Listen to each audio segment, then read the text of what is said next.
Hey, Travis with Tetelestai. We're now on part three of using Google Sheets to create a P&L, an income statement from your expense transactions and your sales transactions.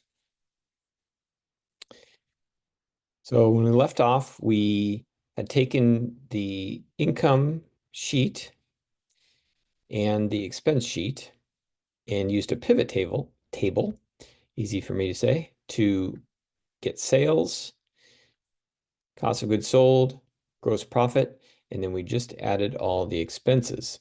So I like to, we want to total expenses here. Okay, and usually this should be offset a little bit more, but again, we're kind of limited on the formatting we can do with the pivot table. So I'm going to use a sum here. It'll make a suggestion. You can hit tab to accept it, but let's check that B9 to B16. Oop, nope, we don't want that. We want B12. Okay. So we have our total expenses. That seems really low,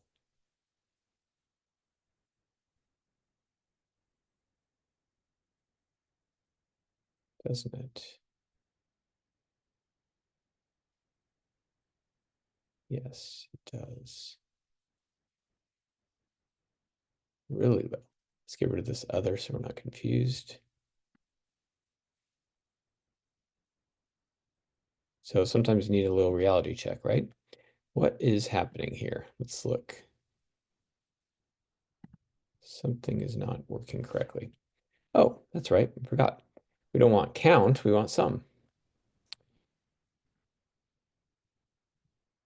Yeah, so that was just counting how many separate entries there were. This will give us the data we want. Okay, there we go. Now we have our total expenses, and now we can get our net profit, also known as the bottom line.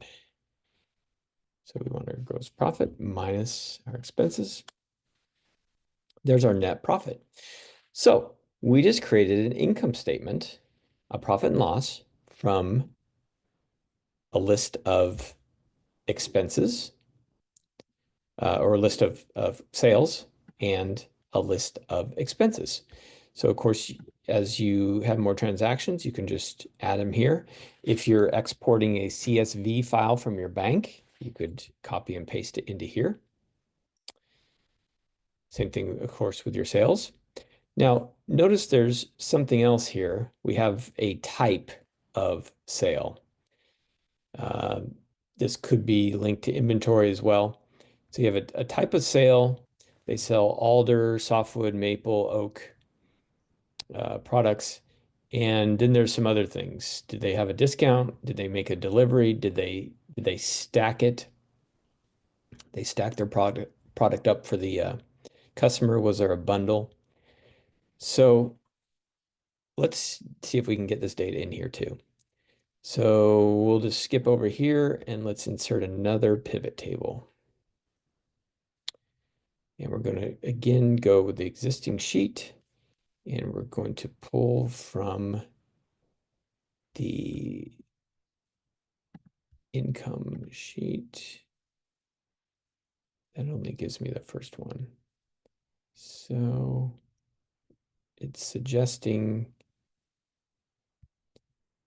K206. Let's see why it's suggesting that. Yeah, pretty good suggestion, right? That's the last of our data. Be careful here. I just noticed I still have this sum here that could throw everything off. So we'll go back and fix that. So that looks like a good suggestion. And we're going to put it in the existing sheet and we'll put it right here.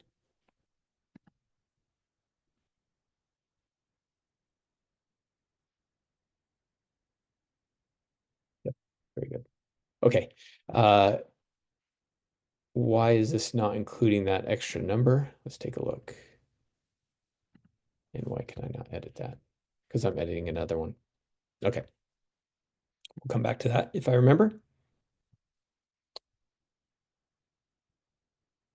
Okay. So now we have think we want, let's just go with values again. Let's get our alder and softwood and maple and oak. Now again, let's make these rows. Okay. And let's call this type.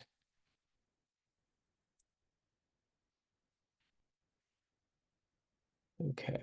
And in this case, count, I think, is what we want. We want to count how many, because I think that's the way um, that he was using it. How many of alder, how many of softwood, how many maple, how many of oak do we sell? Okay. Let's see what else is on that list, and let's go ahead and add those. So then we have, was there a discount? And is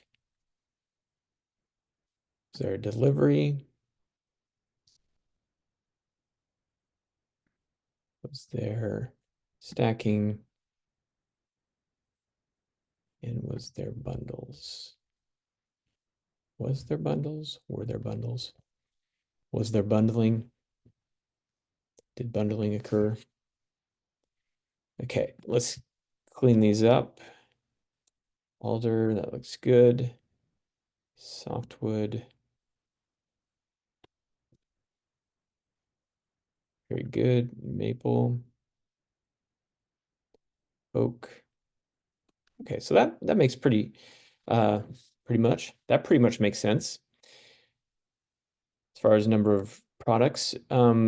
Discount, I'm not really sure.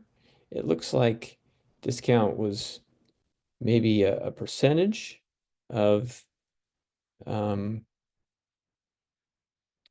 of the cost. So I'm just guessing, but I think that's a good guess. So this tells us we had 38 sales that had a discount. That's interesting. That might help. We could also find out what was the average discount? Um, 1.0, that doesn't really make sense. Let's see what else might make sense. Um, we could look at the maximum was 4. Again, not really sure what that means, a discount of 4. 10%, if you want to figure out that way, that would make sense. What's the medium? 3/4. Maybe that's 3/4 of the product was discounted off. Um, so I'm not sure. So I'm just going to leave it at count right now. So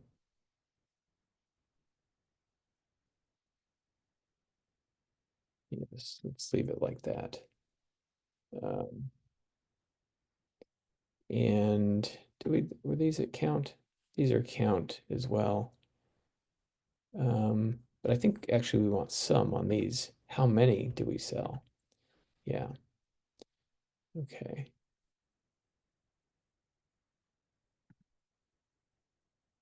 Not just how many unique entries. Let's go with some and oak some. Okay. All right. And we got our discount. Since this is count, not sum, let's note that there. And then deliveries. How many deliveries? I think we want that to be sum as well. And then stack, how many of those? Let's do summary or sum. And bundles, same thing.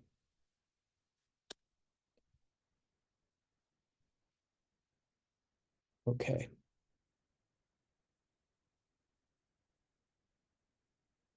Okay, so everything is a sum.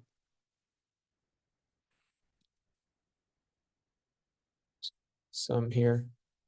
except for this one is account. Okay, notice this doesn't really seem to make sense, a percentage of a product. So let's get rid of the points there. Okay, so we can tell from this, we sold a total of 56 alders, products made with alder, whatever that is. Softwood, maple, oak. There were 38 sales that included a discount. We need more data to figure out what exactly that represents as far as a percentage or amount of sales. And by the way, that would show here as a contra income account decreasing sales. So really that should show here, but we don't have the data for that. We did 129 deliveries and we stacked 11 of them and we bundled 346 of them. So now we have some data about the types of sales. Could use this maybe for inventory. We'd have to look further at how that was tracked. But now we have data extracted from both of these, and we have a pretty workable income statement that'll update as you add to these two sheets. Of course, you need to expand the range to your pivot table to accommodate that. Oh, I just remember one other thing before we leave this. Let's look at here. If you remember, let's get out of that editor. Okay, now I can edit. If you remember, I was wondering, oh, why doesn't it show up with my sum? Well, I go through K205 and in other words, row 205. And let's look, I put my sum here at 206. So it's not picking it up, but watch this. Don't try this at home. Now what happens? Uh-oh. It's off, right? Messed up. Okay. So I could reset that. But probably the easier way, this is just a check. So I'm just going to delete that. Now go back here. Everything's fine. Problem solved. As Anne of Green Gables would say, God is in his heavens and everything is right with the world. All right, next we're going to look, next video, we're going to look at creating a better template moving forward for both the income and expenses.